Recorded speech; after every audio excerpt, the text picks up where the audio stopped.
Hello and welcome. I'm going to demonstrate for you real quick some of my work within UDK. This is level Midnight, and this is my first full-fleshed level that I made. It doesn't use any Unreal custom scripts. I'll get into that later in work that I actually did after this. This just uses already pre-made Unreal scripts like the character here, using like the UT game model. So this is just using, like I said, level work and not custom, but already pre-built Kismet nodes.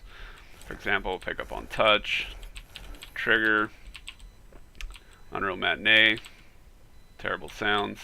Over here you're going to see exact same thing with, except for on touch, on damage, with some custom made matinees that I did. Nothing fancy, just good practice.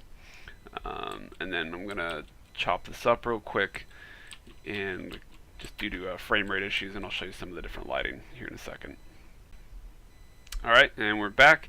So obviously I spent a lot of time dealing with dominant directional lighting and a lot of the different assets and how these static meshes really take the lighting, and yeah, I quickly found out just how complicated lighting rendering could be, even in the Unreal Development Kit, which has a wealth of information.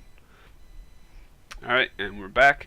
So here I really went nuts with obviously more lighting, more existing like the waterfall, static mesh, sounds, the little pool down here.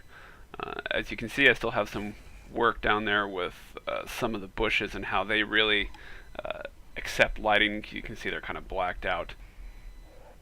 So down here I experimented with some custom triggers tied to some more matinees. Show you real quick. Nothing fancy, but pretty interesting to practice with. And here you're going to see a ultimate camera also tied to a trigger and a custom matinee and camera switch. It's fairly simple once you get used to practicing with it, especially with Kismet. It's pretty self-explanatory. So here, this last thing I'm going to show you, this part of the level is fairly basic. You can see I did a lot of experimenting with the terrain editor, which comes with its own level curve. I'm only hiding behind this tree because I scripted in some bots, and their aim is pretty ridiculous. The end of that is supposed to simulate an actual like end boss engagement. As you can see, they're absolutely destroying me. That was actually the interesting thing, is making bots. That was probably a little bit loud. Was making bots not immediately murder you. It was fairly easy to set path nodes and script them in between path nodes, but making them suck was an interesting feat in and of itself.